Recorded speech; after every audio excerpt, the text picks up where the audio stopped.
Ladies and gentlemen, welcome to the show. I am your host, June Archer. Today, I have a special guest, and this special guest, I can tell you, this is going to be a good one. So I hope you lock in. I hope you're tuned in and you're ready, maybe even ready to take some notes, especially if you're a creative. My next guest is a respected veteran of the stage with a career spanning over 2 decades. Everybody can't say that they can do that.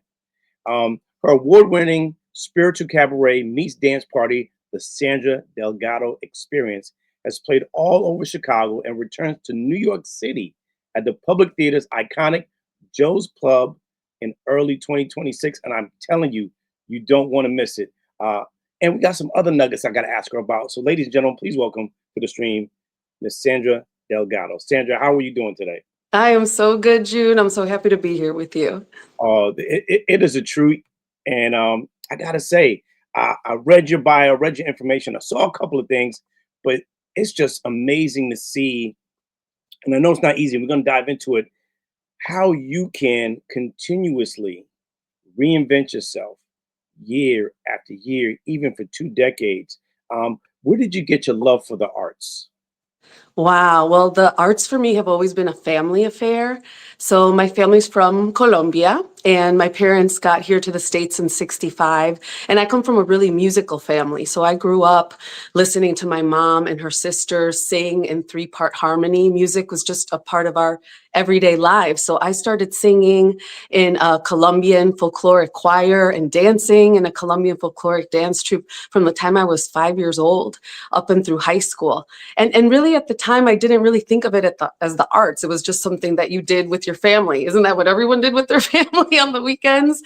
And so actually as an extension of that, the arts for me have always really meant community and community building and connection. And that drives so much of the work that I do.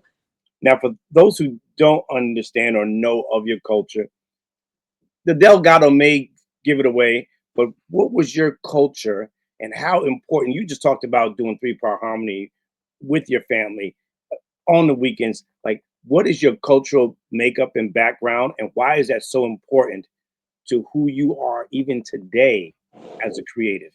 Yeah. Well, so my parents came from Colombia, but I was born here in Chicago. I'm in Chicago right now.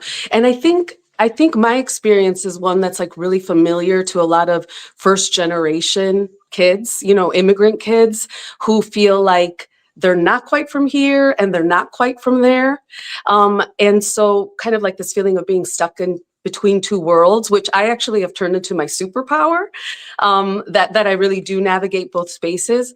But for me, the way that I mostly have connected with my culture, my Colombian culture, outside of our amazing food, is through music. And so I've been so lucky that that's something that my parents instilled in me, that love of music, and that's really how I connect to Colombian culture. It's so varied and beautiful, and there's just something when I hear the drums of a cumbia that does something to me.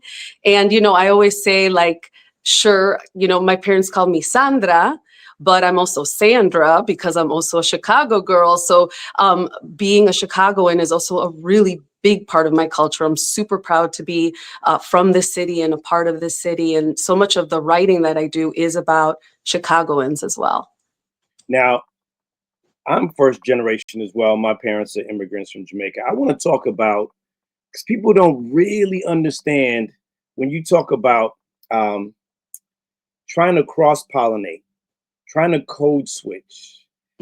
As a Colombian American born here, you go home or you're home and you're this thing. You go out into the streets and you're this thing, but to your friends, you're like, so what are you? Like, who are you? And you speak Spanish and you like, what was it like for you to code switch? And when did you get the fact that you were actually doing like when were you aware, like, hey, this is a superpower. I could jump back and forth between multiple worlds. Because for me, it was a matter of being Jamaican. It was a matter of being because of what I present, black, but also it was like, well, to the white people, you're like, you're black. To the black kids, you're Jamaican. And then you go home and you're like, man, I gotta fit into this white world. I gotta fit into this black world, but I'm also Jamaican and I represent my culture. for you, when did that superpower become a, hey, got some here, or was it a burden? Wow. I think it's been a little bit of everything. And this is interesting because I was thinking about this yesterday, actually. I was thinking about the whole concept of belonging and wanting to belong to something, to a group, belong to another person, and our responsibility to each other. And I was thinking about this story. I was thinking about this memory that popped up for me. So I grew up in the city, and at school it was like super, super diverse, Chicago public school. Okay. And then we moved to the suburbs when I was about 11. And it was the first time that I had been in a pretty much, it was all white environment. And the first time that I ever felt like another person, like I was put in the other box. I remember the first day of school, another girl saying, like, have you seen the new girl? She's so ugly. And it was something that I had never encountered before. And so the memory that was triggered for me yesterday was, oh my gosh.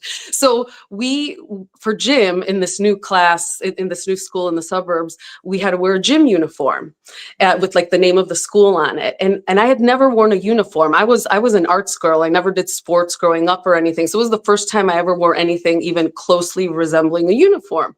And I ended up wearing that, like my little shorts and t-shirt, to the mall, which is like, I was like, what a nerd, what a dork to wear like your gym uniform.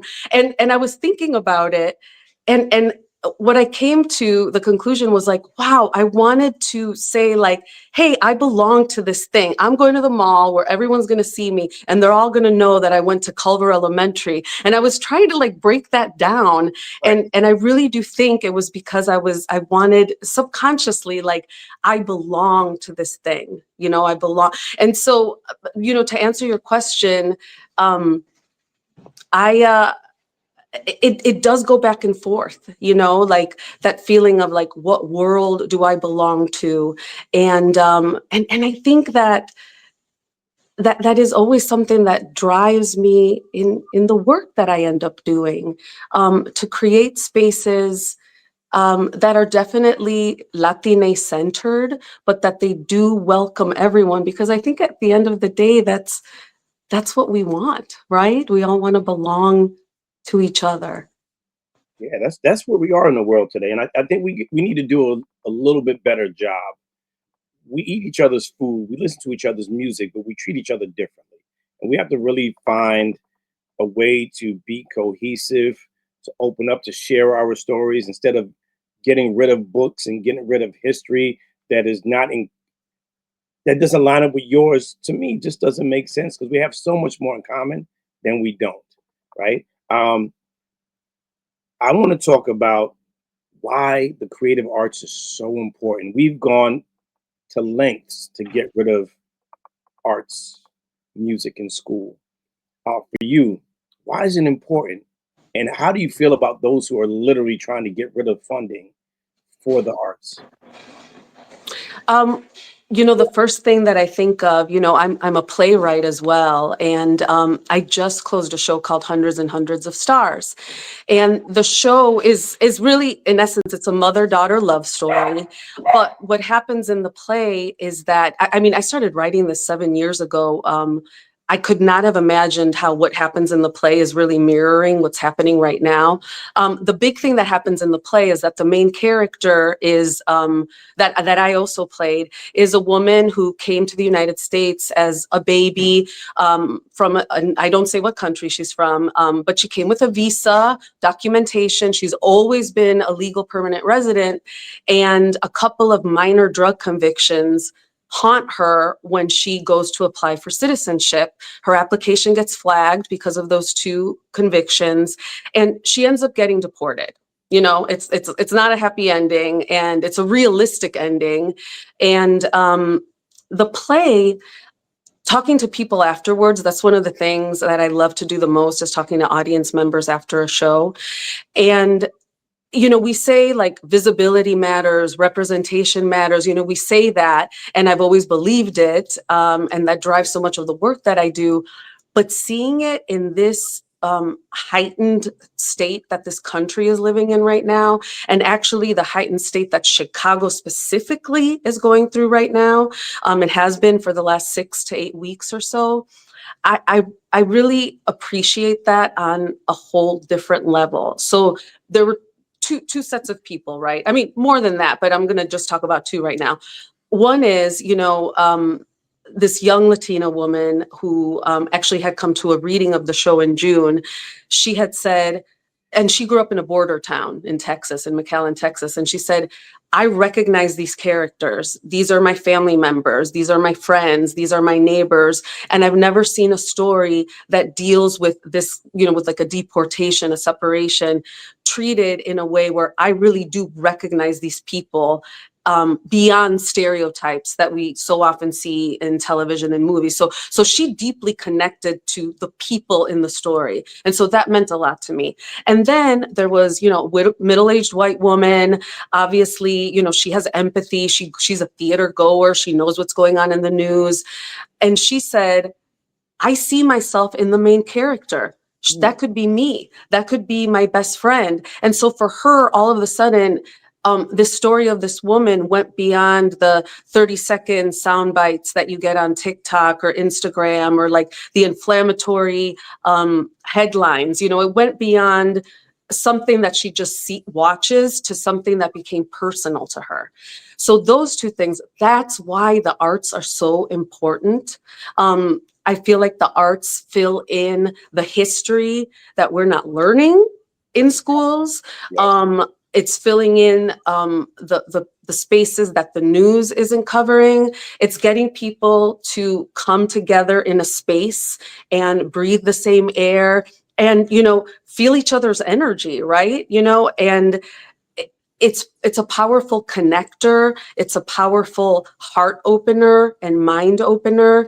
And it's also freedom of speech. I think the arts more than ever are so important on all those levels, and just getting people together, and getting to know each other and connecting. That's the power of the arts. Yeah, and I think we have to do a better job at educating young people, introducing theater to young people. Mhm. When was your first show?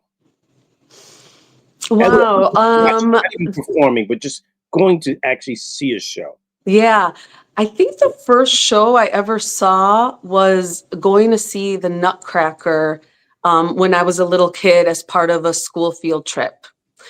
And, I'm actually thinking about my daughter. I have an 18-year-old daughter, but I'm trying to think back, to her grammar school days. And I don't know if they ever went to see a play.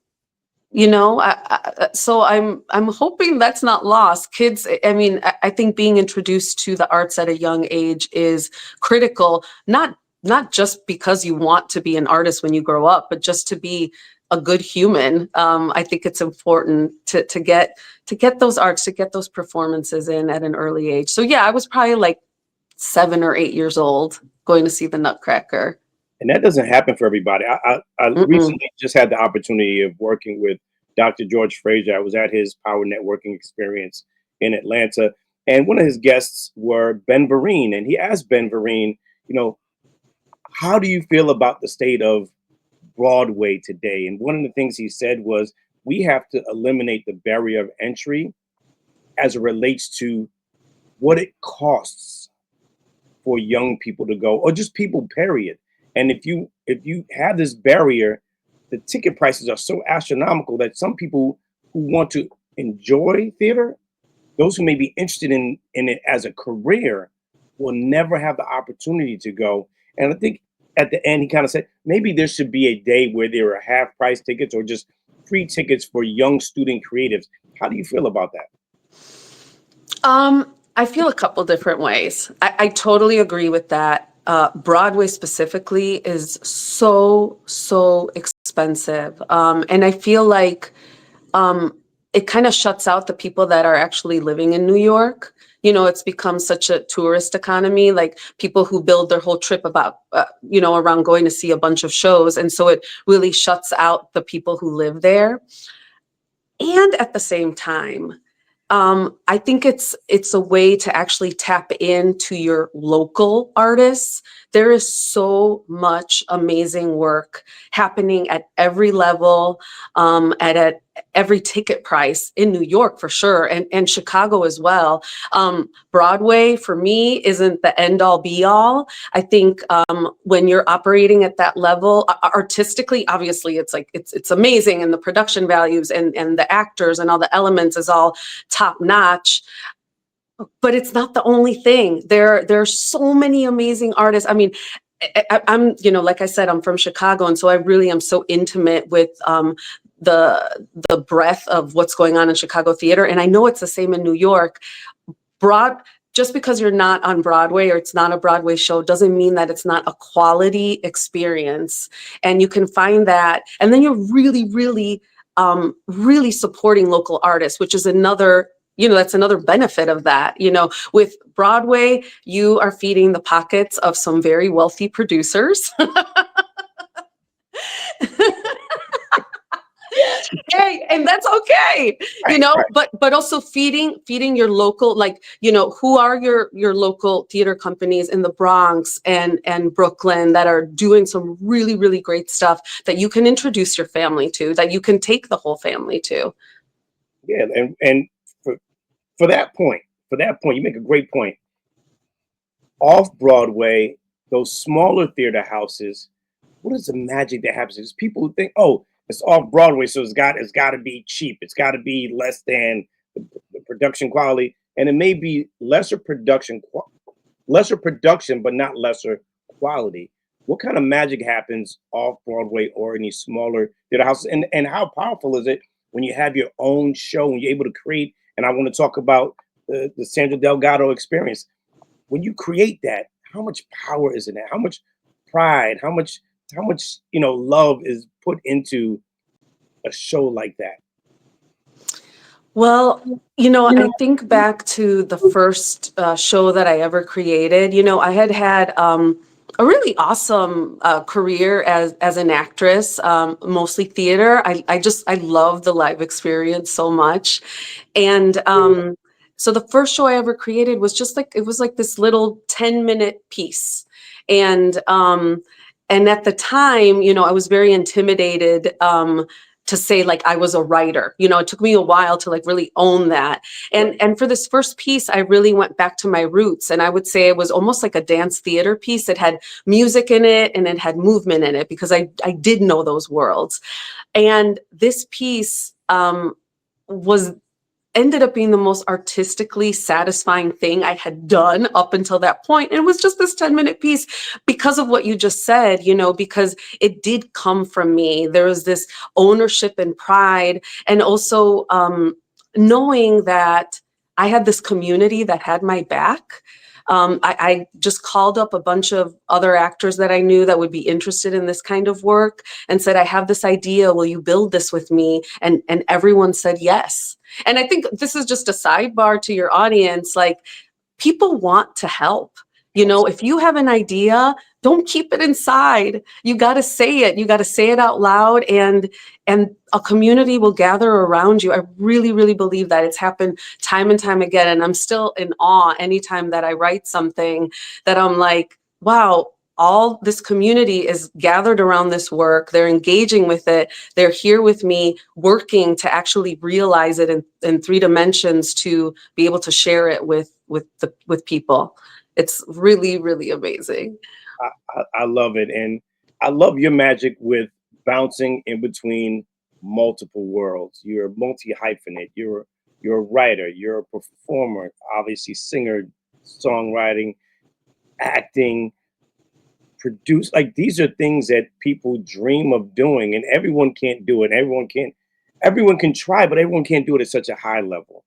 I want to talk about the acting piece now, and one of the things that we are in love with is the creation of new shows and new stars. And you've had the opportunity to work with a really good friend of mine who you know very well, the amazing, people love to call him Tommy. We call him Joseph Sikora. You had the opportunity of working with Joe on Power Force, which takes place in Chicago. So I guess it's only right that Sandra Delgado and Joseph Sikora make some magic happen on screen on what has become one of the most powerful series in television, especially um, this day and age with what 50 Cent is doing with television. How was that experience? It was amazing. I am so happy to be part of the Power universe. So, Joseph and I, yes, we are two Chicago kids who are doing all right. And I would so say I'm, so. I would say so. yeah. So, Joseph and I first met, I mean, it was about 25 years ago doing Wow. doing a play at the Goodman called Zoot Suit, which it takes place in the 1940s. It's a big LA story, and we just hit it off immediately.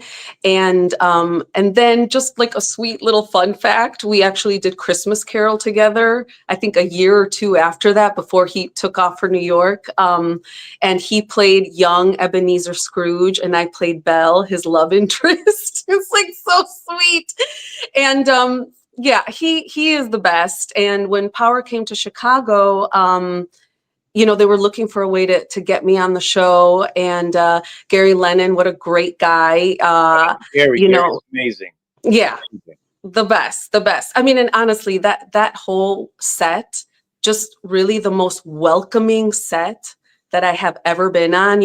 I jumped in season 3, and it just felt like I had always been there. Everyone was so welcoming, and that says so much about leadership, right? That says so much about who Gary is and who Joseph is as the star of the show.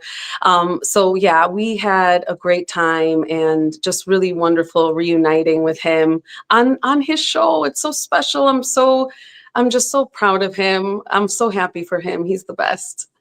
Now, obviously, you love theater, and we're talking about television now.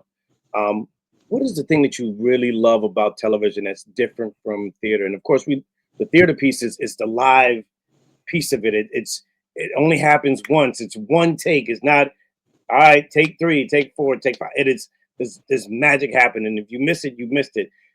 With television, what is the magic that you love about the television piece?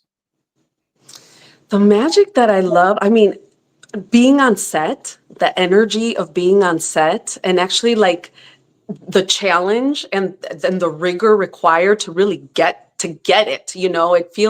It's athletic in a way that's different than a theater. With the play, you're doing 8 performances a week, so it's like, of course you're going to bring it your all every night, but with the television, because it's so, you got to get it in a certain amount of time. There's an excitement about it. There's an electricity that I really love. And then when you feel like you got the take and the director's like, we got it, it feels like a different kind of team mentality than in theater. Now, you mentioned earlier your daughter is 18 years old. I want to, if you will, I want to give myself some agency to ask you this question. I Uh-oh. would like to know. I would like to know. Um, we know who Sandra Delgado is right now, currently. But if you were to go back to your 18-year-old self, just to send her a text message or call her, what would you tell her right now? Oh, I would say believe in yourself. Believe in yourself. You are important. Your voice matters. You are worthy of love. Now, let's take it a step past that. Let's say that you want to talk to Sandra Delgado 10 years from now, and what is that that you say to her that you've accomplished? Ooh. What have I accomplished in Yes, 10 years? yes. Oh, baby. Okay. In 10 years, I will have published my first book that I'm Ooh, working on right now. It's called Crying Hispanic Woman, I love it. which is June, one of my IMDb credits. And I hate that credit so much, like it's embarrassing, but I am using that as fuel to just to talk about a lot of things. So yes, so that is a huge hit. The Sandra Delgado experience is, I get to do that all over the country. It's really about like getting like the properties that I have, the plays that I have, getting them in front of a bigger audience. I am living somewhere really warm for a few months out of the year. And I'm healthy. I am healthy. And I am surrounded by a lot of love, and I am giving out a lot of love. Ladies and gentlemen, that is the actress, the writer, the movie star, the Broadway star. Please make sure you follow her, like her. And if you are in New York in 2026 and you want to see the Sandra Delgado experience, please look it up. She will be in New York. You don't want to miss it. And if you happen to be in Chicago, after you get the deep dish pizza and after you may go to the Taste of Chicago or whatever it is that you're doing, make sure you look up Sandra Delgado and check her out. I promise you, you will not be disappointed. Sandra, where can we like you? Where can we follow you? Yes, follow me on Instagram at Yo Soy Sandra Delgado. So YOSOY, Sandra Delgado. Sandra, muchísimas gracias. Thank you for being on the show. Ladies and gentlemen, this is your host, June Archer. This is the Winner Circle. Thank you for tuning in. Like it, love it, share it. And as I always say, never leave the opportunity undone and tell somebody that you love them. It may be the last opportunity you have to do so. Sandra, I love you. Keep doing what you're doing. This is Thank you, Winner June. You're the Circle. best.